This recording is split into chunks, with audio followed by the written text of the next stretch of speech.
Have you ever found yourself worried about your privacy online? Well, let me tell you about Surfshark, the superhero of the virtual world. Imagine you're browsing the web, planning your next adventure, but your location is throwing a curveball into your plans. Well, enter Surfshark, the solution to this online inconvenience. Surfshark not only masks what you do online, but also lets you travel the world with just a click. Change your virtual location, access your home content from anywhere, and bid farewell to geo-blocks and governmental restrictions. And the best part, it's easy to use. No rocket science involved. Plus, you can snag those great deals on Amazon, unblock your favorite streaming platforms, and even change your IP address with just a tap. Plus, Surfshark is not just a VPN, it's your online security companion with features like GPS spoofing, bypass a kill switch, and more.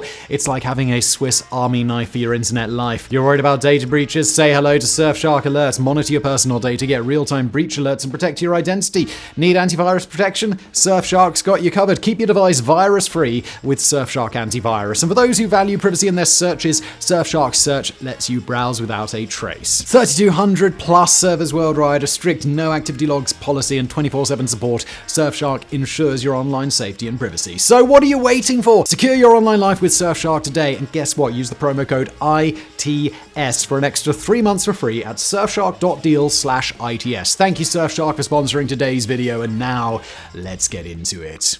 The year 1915. The place, the American states of Texas, California, Arizona, and New Mexico, stretching along the United States' southern border with Mexico. Just barely southward, the Mexican Revolution rages through its 5th year as a revolutionary government under Venustiano Carranza prosecutes a counteroffensive against a range of rebels and dissidents in the countryside.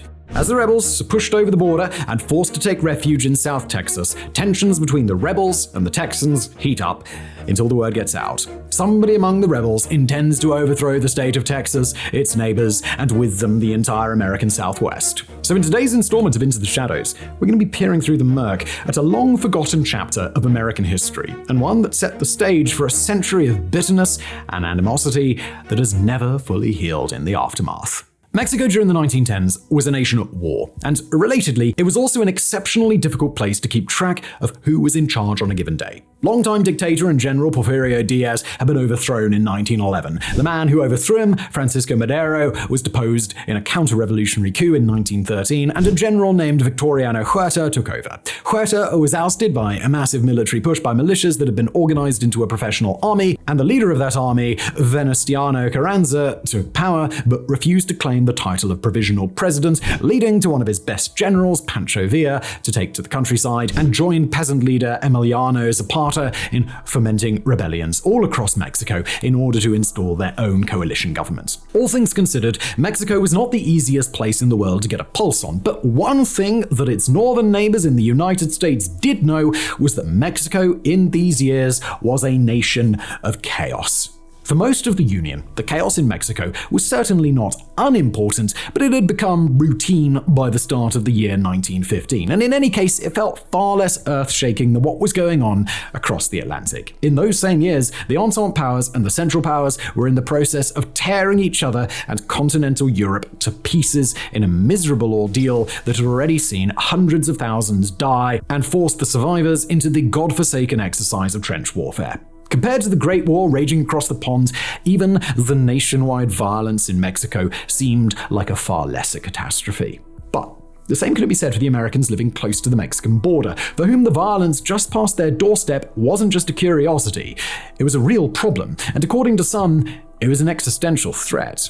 The relatively older states of Texas and California weren't about to be overrun per se, with populations of nearly 4.5 million in Texas and just a hair over 3 million in California. Both states could raise militias in their own defense if, say, Pancho Villa came calling and tried to create a second Mexican nation on those states' own land. But the same could be said for Arizona and New Mexico, each of which had only just been admitted to the Union in 1912, and each of which were still sparsely populated frontiers. On the one hand, an organized advance into those areas would be very hard to stop before it took root on American soil. On the other, Germany, over in Europe, seemed more than happy to inflame tensions between the United States and the nations of Latin America in order to keep the US out of the Great War, raising fears that Germany could collaborate with either Mexico's ruling government or its rebel movements to spread war to the Americas.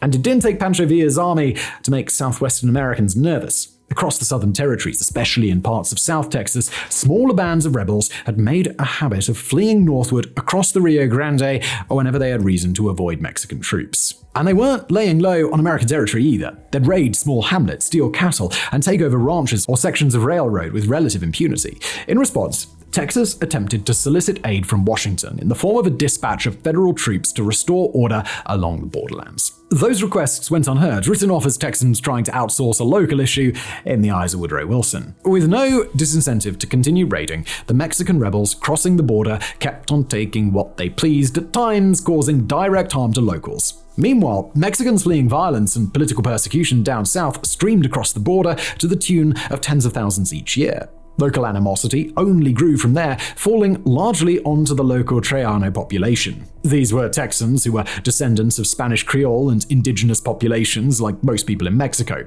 Compared to most of Texas, they were a minority, but in the areas of the state closest to the Rio Grande, the vast majority of people were either Mexican or Tejano, and with that balance in mind, it was all too easy for fears of ethnic violence in South Texas to spiral out of control. By 1915, the governor of Texas and his advisors were forced to recognize that the federal government wasn't coming to help, and it would be up to Texas's own militias, primarily the Texas Rangers, to restore order. But little did anybody in South Texas know that the entire fragile balance along the border was about to be upset in a major way when a small band of unidentified Mexican and Tejano rebels sitting in a jail cell signed a document that changed everything.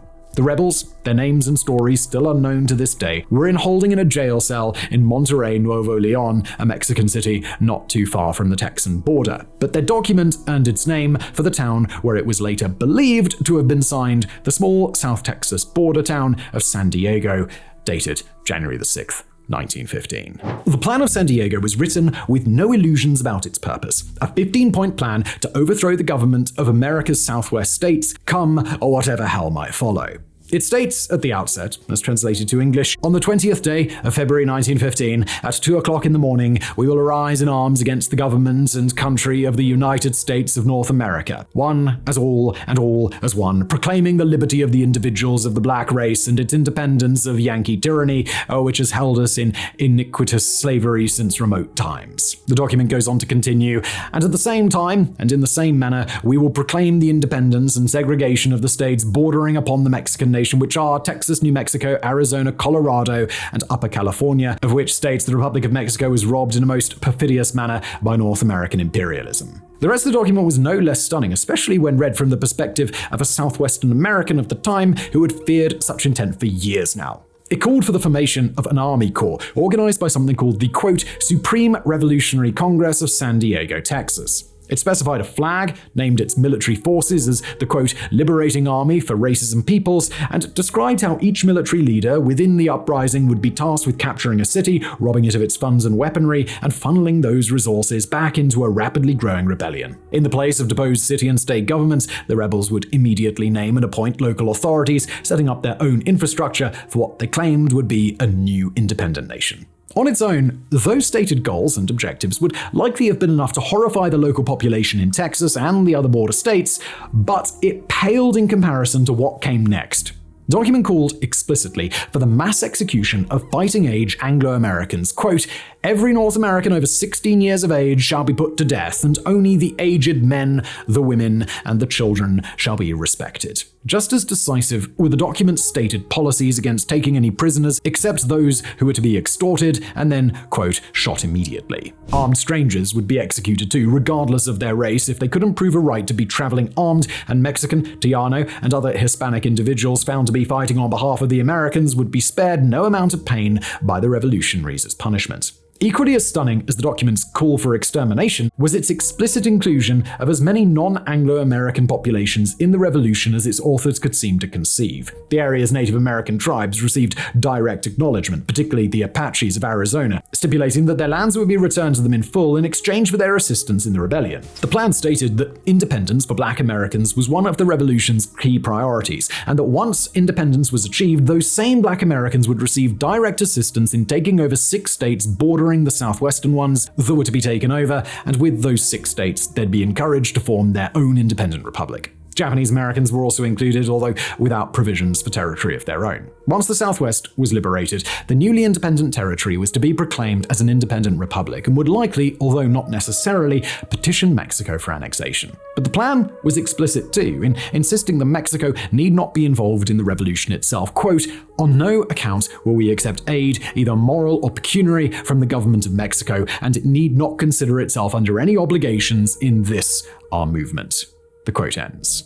The Plan of San Diego collected 9 signatures in total, including a president identified only as El Faringo. In all, the intent it presented was both radical in its vision and had the potential to be ruinous to the American Southwest. Not only would it lead to the deaths of thousands upon thousands of Americans, but it would rip not just 5, but 11 states out of the American Union, create not 1, but 2 independent nations, reinstate a range of land claims to native tribes, and establish a buffer state between the United States and what would likely eventually become Mexico. The plan was discovered on January 23, 1915, upon the arrest of one Basilio Ramos Jr., aged 24, of Mexico. With a name matching one of the plan's signatories, B. Ramos Jr., he had crossed the border into Texas and turned up in the town of McAllen in Hidalgo County. There, he had hoped to persuade one Dr. Andres Villarreal to come out in support of the plan. Villarreal had close ties to Pancho Villa's rebellion and had even served as Villa's chief medical officer himself and was, at that time, hard at work attempting to recruit pro-Villa Mexicans and Tejanos in Texas to launch attacks across the Rio Grande. Villarreal was being watched by the Americans and was widely regarded as being more than happy to employ some brutal tactics in service to his wider goals, but when Basilio Ramos showed up at his hotel in McAllen, Villarreal went directly to the city marshal, Everett Anglin. According to American officials, after the fact, Anglin was in on Villarreal's activities in support of Pancho Villa, except they didn't seem to have any interest in joining in on Ramos's plan. Instead, they arranged for Ramos to be arrested by a Texas Ranger, and when Ramos was transported to jail and searched, a carbon copy of the Plan of San Diego was revealed on his person. Ramos was rushed into federal custody, and local US agents were forced to figure out what to do with him. Now, if that last turn of events seems more than a little bit odd, then you aren't alone. A pair of known revolutionaries, widely believed to be working arm in arm with the resistance of Pancho Villa,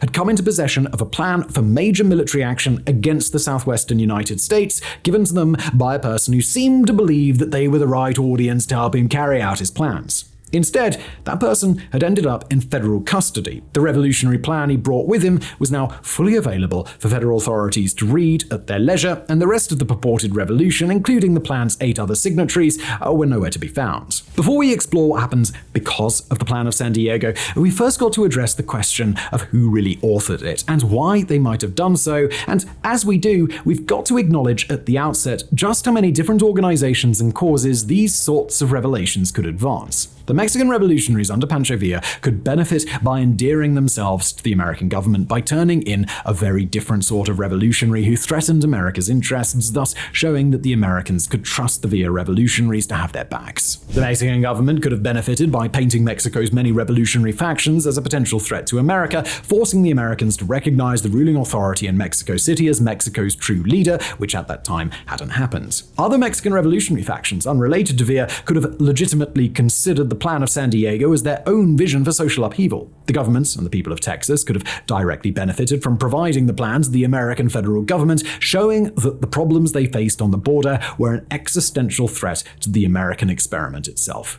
And any number of factions who might have wanted America to intervene directly in the Mexican Revolution would have stood to benefit greatly by playing on racial tensions and ethnic fears, not just between white and Hispanic populations, but Black, Asian, and Native populations as well. While the true authorship and intention of the Plan of San Diego has never been firmly established, there are 2 leading theories as to how it came about. One relies on the testimony given by Basilio Ramos himself in the city of Brownsville, Texas, after he had been passed off to a deputy U.S. Marshal and a special agent from the Bureau of Investigation, the predecessor of the FBI. In his sworn statement, Ramos had stated that he was a Huertista, somebody who supported a conservative revolutionary general named Victoriano Huerta.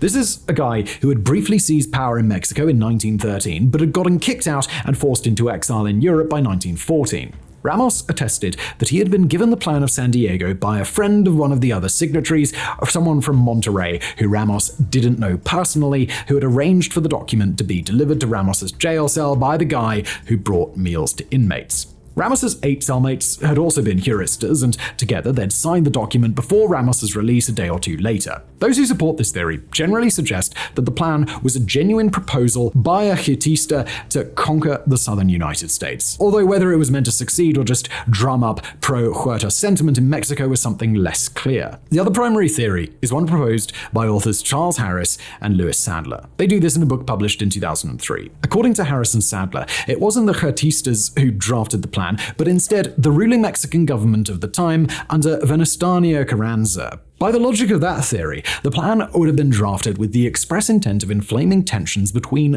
Texas's Triano population and its white Americans. When Ramos and his fellow Huertistas signed the plan on January 6, 1915, the city of Monterrey was still under the control of the Carranza government, although it would fall to the forces of Pancho Villa a few days later before it was recaptured that May. By getting the Huertistas to sign the document and then releasing a true believer amongst them almost immediately after, with the knowledge that that man, Ramos, would most likely flee north towards America and pass the plan around until it was inevitably noticed by the Americans. The provision in the plan that Mexico wouldn't be asked or expected to furnish aid would have thus been a nice touch to keep blame for the plan off the Carranza regime, and seeing Carranza as the faction within Mexico that didn't advocate for the downfall of the American Southwest, the US would recognize him as Mexico's true leader. According to Harris and Sadler, Carranza would pump funding into the unrest in South Texas all the way until the moment that the US did indeed recognize his government as legitimate, at which time the funding dried up and the resistance was left to die. Whether either of those theories is accurate at all, it remains difficult to say, and if clear proof in support of either theory has gone undiscovered over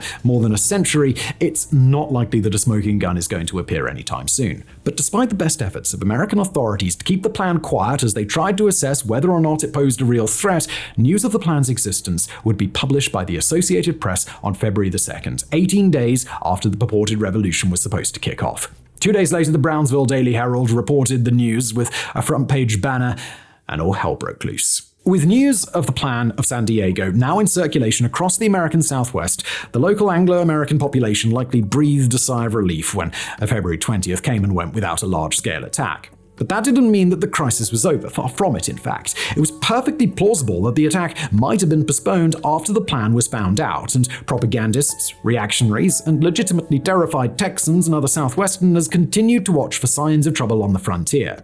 And that trouble came on July 11th, 1915, nearly half a year after the purported start date of the revolution. On that date, police deputy Pablo Falcon was shot and killed by local Hispanic raiders, including a man who Falcon himself had arrested the week prior. The ensuing wave of violence would see raiders carry out direct attacks across South Texas, primarily against Mexican Americans who had become part of Texan civil society. Over the following months, the attacks would only accelerate, targeting both property and people across America's borderlands via guerrilla-style attacks.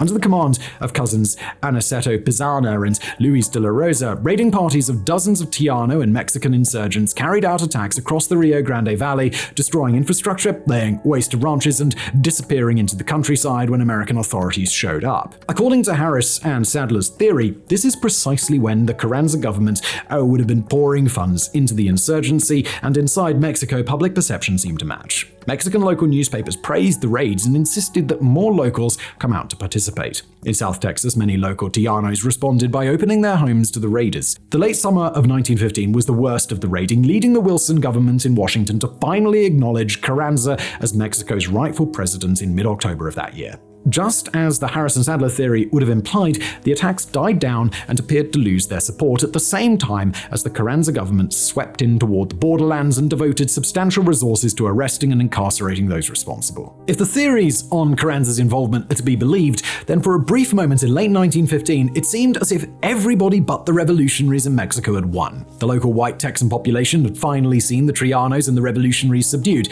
the Carranza regime had gotten the recognition it wanted, and even Washington had gotten seemingly strong indicators that Carranza was open to working with the US rather than giving in to German influence and fomenting a wider war. But that all fell apart not long after, when a change came that, in hindsight, seems entirely too predictable. Reeling from months of attacks and by now entirely embittered against the local Trianos and the Mexican population in their state, the Anglo-Americans of South Texas began to seek out their retribution. By this point in the conflict, the white southern Texan population in the area had already formed itself into militias, relying partially on the support of the Texas Rangers, but more than happy to do their share of the fighting as well. But as the raiding parties began to collapse, the militias didn't make moves to disarm. Instead, they pressed a counter-offensive, and without any organized enemies to attack, they turned their attention to the local population. Over a period of several months, Tejanos or Mexicans in South Texas were in extreme danger of traveling through the region if they were found armed or without what the militias deemed an acceptable reason to be out and about. Vigilante killings went through the roof, and the ranks of the Texas Rangers swelled with new recruits to accommodate the will to fight back. The militias and the Rangers were well accustomed to lynchings in the wake of major raids during the heat of the violence, and now a wave of lynchings and other murders swept South Texas in retribution. Anybody of Mexican descent was in danger of being killed, especially landowning Tejanos, and the Rangers led a campaign against their property as well, destroying homes and burning crop fields. Bodies were often left where they lay, with the local population in some places terrified that by trying to bury their neighbors or family members, they'd be killed too. For the decades to follow, these few months after the raids were known as the Hora de Sangre, the Hour of Blood. In other circles, it was known simply as La Matanza, or the Massacre. According to a 1919 commissioned investigation into the Texas Rangers, it was impossible to determine how many ethnic Mexicans had been killed by American law enforcement while the local population was suppressed. Estimates ran from as low as 300 to as high as 5,000.